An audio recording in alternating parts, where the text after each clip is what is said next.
yang ini Pak, PKB Pak. PKB ini. Iya, iya.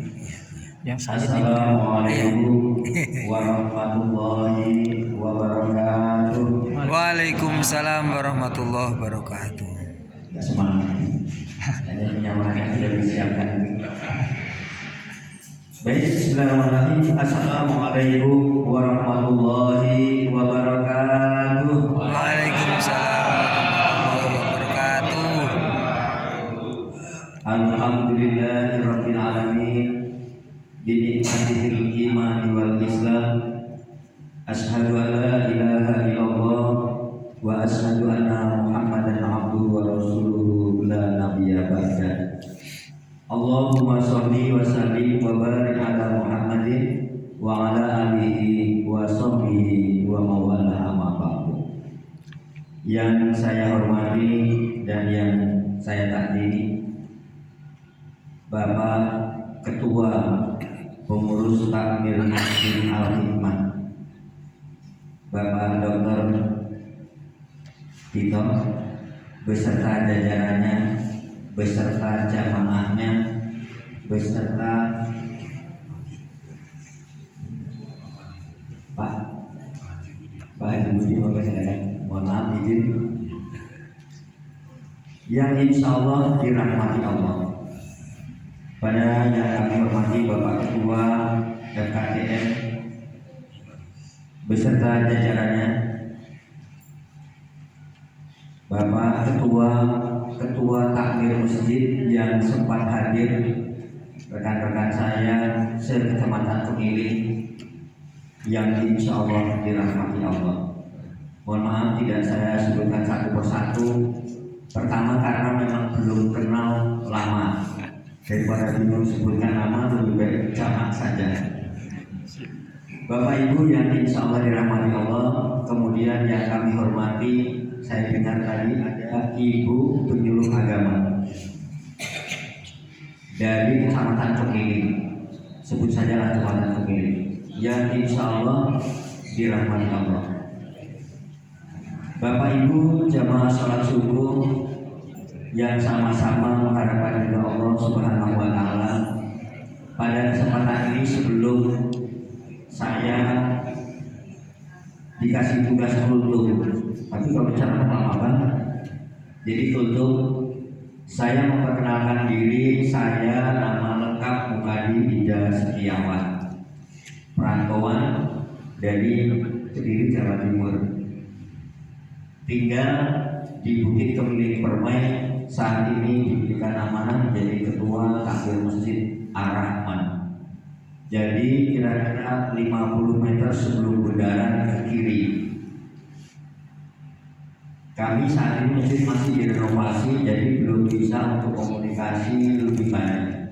Alhamdulillah, tapi lantai 1 sudah selesai. Sementara kita stop karena dananya masih berada di tangan saudara-saudara kita semua. Alhamdulillah.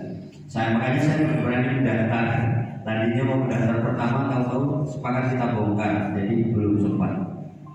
Kemudian yang kedua, mohon izin, saya kebetulan ditugaskan oleh organisasi, saya termasuk bergabung dengan Pak Ketua di Forum Kerukunan Umat Beragama di FKUD Kota Bandar Lampung.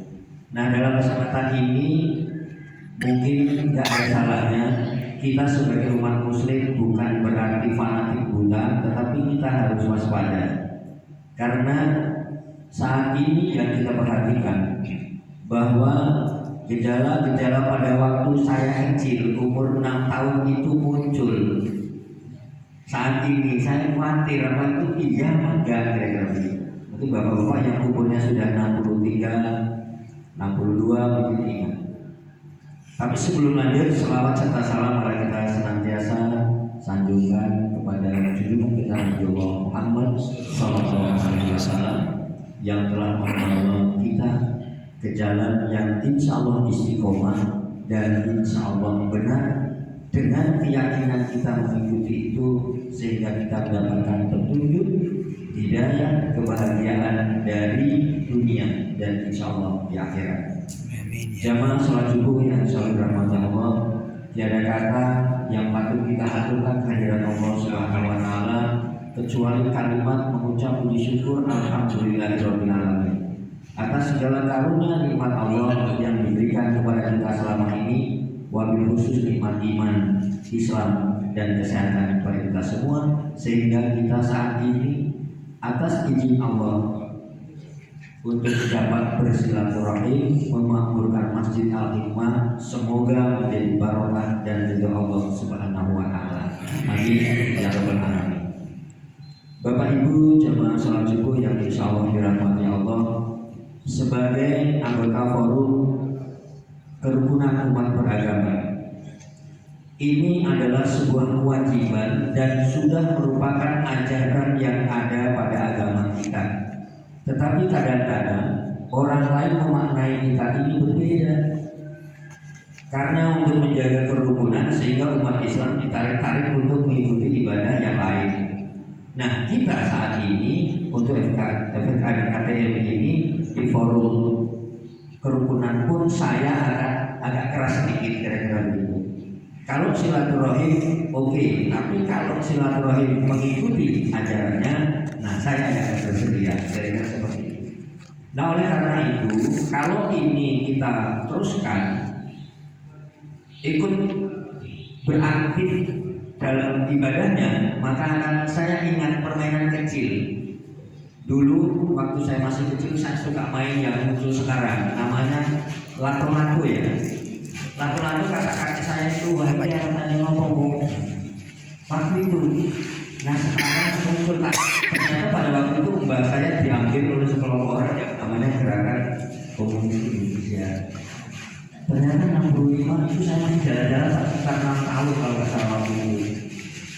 Ternyata saya memang dari Jawa Timur, banyak yang jadi korban. Guru-guru ngaji saya diambilin, tahu-tahu besok kabar pada meninggal. Siapa yang matiin pakaiannya kakakku pada waktu itu. Nah kira-kira seperti itu. Main lato-lato. Kata kakek saya sebelum 48 itu juga ada katanya, ada ketek itu. Nah ini muncul kembali untuk saat ini. Nah oleh karena itu kita harus waspada. Waspadanya bagaimana? Kita kuatkan iman, Islam dan takwa kita kepada Allah Subhanahu wa taala. Oleh karena itu kita sama-sama renungkan bersama firman Allah surat Al-Imran ayat 102 dan 103. 102-nya A'udzubillahi minasyaitonirrajim. Bismillahirrahmanirrahim. Kita ingat semua ini. Janganlah engkau kafir, ya kan? Ya ayyuhalladzina amanu taqullaha haqqa tuqatih wa la tamutunna illa wa antum muslimun. Sebelum ini kita diingatkan oleh Allah. Bagaimana kamu bisa jadi kafir padahal kita semua telah dibacakan ayat suci Al-Qur'an. Bahkan kita selalu membaca Al-Qur'an. Ini yang sampaikan tadi. Kemudian yang kedua, kita diberikan kemantapan iman dan Islam. Maka kita sebagai orang Islam harus senantiasa beriman dan bertakwa kepada Allah dengan sebenar-benarnya takwa, dan janganlah kamu mati kecuali dalam keadaan muslim. Kemudian yang ketiga, wa'tasimu bihablillahi jami'an. Kita sebagai umat muslim harus senantiasa berpegang teguh kepada tali Allah, yaitu Al-Quran dan As-Sunnah baginda Rasulullah Muhammad SAW. Segala apapun perbedaan, kita merujuk kembali kepada itu semua. Jangan membawa yang lain. Kalau membawa yang lain selalu ribut. Nah dulu kita perpecahannya jangan muncul kembali pada saat ini. Kita tetap istiqomah. Kita tetap di dinul Islam, apa yang diajarkan oleh baginda Rasul, berpegang teguh kepada tali Allah, Al-Quran dan As-Sunnah. Jangan kita bawa kejauhan lagi. Kalau ada perbedaan sedikit, kita kembalikan kepada norma akal dan pikiran kita dan ketenangan hati kita. Oleh karena itu, jamaah sholat subuh yang insya Allah dirahmati Allah, gejala ini tidak disadari oleh kita semua dan tidak disadari oleh generasi penerus kita. Setelah saya besar seperti ini, cucu kedua akhirnya bingung sebenarnya mana yang benar ini. yang dulu disalahkan, yang ini disalahkan, kok sekarang muncul yang begini. Ini bukan fitnah, tetapi kita harus waspada. Mohon maaf mungkin yang usianya sudah di atas saya, di atas 63, mungkin lebih paham dan lebih tahu. Mohon ilmunya juga disampaikan kepada kami yang masih agak setengah muda, tapi agak tua dikit daripada begitu. Bapak Ibu yang dari Allah, apalagi kalau kita masuk dengan pola pendidikan kita, ini yang harus waspada. Kebetulan saya agak aktif di pendidikan. Saya tadinya berupaya maksimal untuk mempertahankan aturan pendidikan kita di tingkat perguruan tinggi. Alhamdulillah jebol juga. Jebolnya begini Bapak dan Ibu yang dirahmati Allah, bahwa sekarang ini anak-anak kita yang mahasiswa itu berpegang-pegangan, berpeluk-pelukan, kemudian apa yang lain-lain itu, yang penting salah satu tidak menimbulkan gejolak bagi dia, maka itu tidak kena hukum. Ini sudah disahkan kita. Nah, ini harus hati-hati kita. Sehingga saya ingat sebuah dokter yang kebetulan waktu itu sahabat saya, kebetulan dia alhamdulillah berhasil selesai dokternya. Saya perlu diizinkan oleh Allah jadi ngangkrak bahasa saya, tidak jadi kuliah kembali Pak Dokter. Pembina Badan Ideologi Pancasila kita, BPIP itu mengatakan begini, bahwa hubungan badan antara laki-laki dengan perempuan yang bukan murid tidak ada masalah, yang penting sama-sama setuju dan tertutup. Nah, saya hampir dikomunikasikan, hampir di penjara, tapi alhamdulillah untung ada sahabat saya namanya Pak Muhammad Ridho di Polda itu, jadi benar kata Pak Muhammad, karena saya agak bela itu saya tidak setuju. Tapi itulah realitas saat ini sudah sah ini. Sehingga anak-anak ini kadang-kadang melawan dengan saya, dengan kita semua. Alhamdulillah, kalau ini dulu dimunculkan di pendidikan dasar dan menengah, mungkin protesnya lebih banyak. Tapi memang luar biasa. Akhirnya turun ke kurikulum saat ini. Kurikulum saat ini untuk pendidikan dasar dan menengah namanya kurikulum merdeka. Merdeka, yang namanya merdeka kan anak-anak bebas. Sebebas-bebasnya saya tuh sedih menangis pada waktu itu kejadian di kampung bapak saya di Ponorogo. SMP dan SMA ada sekitar 150 siswa yang hamil di luar pernikahan.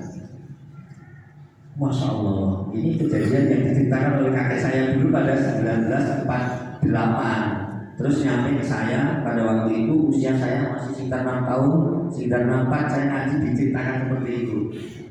Kemudian yang lebih saya ambil lagi saat ini, dengan kurikulum merdeka itu anak-anak sudah semaunya. Saya lebih sedih yang disampaikan bukan apa-apa, tapi kebetulan itu pejabat negara. Kita sebagai umat Islam harus menghargai yang namanya kaum sodom, sekarang namanya LGBT. Masa kita sebagai umat Islam suruh menghormati, harus suruh mengakui? Ini kan tidak baik. Ini ancaman bagi kita semua. Namun kita harus waspada, tetap kita berpegang teguh kepada kali Allah, Al-Quran dan As-Sunnah. Bapak Ibu yang dirahmati Allah, menghadapi tantangan umat Islam ini bukan semakin mudah, tapi semakin sulit dan semakin berat. Maka mari kita sama-sama renungkan apa yang menjadi wasiat Imam besar kita, Imam Al-Ghazali. Ada 3 hal menghadapi sikap ini. Tentunya umat Islam tidak boleh bertindak semaunya, karena kita nempel kawan sekarang ini dibilang radikal, keras sedikit radikal. Apalagi sampai digebukin, radikal banget gara-gara begitu. Padahal kita radikal itu memerlukan sebuah pemikiran yang konsisten kepada kita. Nah, kalau kita sedang sholat subuh rutin tanpa henti, ya radikal. Nah, kira-kira begitu. Nah, radikal bahasa mudah kita itu ya istiqomah. Istiqomah pada umat Islam kayaknya belum pernah ada acara rame-rame berontak, perang itu kayaknya nggak ada. Untuk toleransi baginda Rasulullah Muhammad SAW sangat mulia dan yang paling sempurna di antara manusia di muka bumi ini mengajarkan toleransi, lemah lembut, kasih sayang, dan senyum kembali. Bahwa munculnya radikal itu kok muncul dari orang-orang yang ahli ibadah yang menghafal Quran. Ini kan sembilan buat kita. Nah, untuk menghadapi ini semua, Imam Al-Ghazali mengatakan kepada kita, yang pertama kita harus sabar dalam menghadapi atau menjalankan ketaatan kita kepada Allah Subhanahu wa taala. Kita tidak boleh bersurah kalau bahasa saya, kalau bahasa Belanda, bahasa Indonesianya Pak bersurah. Bersurah itu Mengeluh. dalam hati tapi tidak disampaikan. Nah, demam sendiri kira-kira begitu. Ini harus kita tanamkan kepada anak dan keluarga kita. Apapun sibuknya, apapun gejolaknya, apapun yang membuat kita lupa dengan sebuah ibadah kita, maka kita harus sabar untuk memenuhi panggilan Allah itu. Jadi jangan sampai lupa eman teman wong tani lagi musim tandur. Kalau bahasa saya waktu di sholat, ya jujur. Nah ini kadang-kadang kita lupa. Asih tulis di kantor waktunya asar, sebentar lagi, nggak tahu yang mundur. Begitu pula yang lain. Nah, untuk memenuhi panggilan ini luar biasa karunia yang paling besar kepada kita diberikan oleh Allah Subhanahu wa taala. Kita diberikan kemampuan untuk menjalankan perintah Allah itu.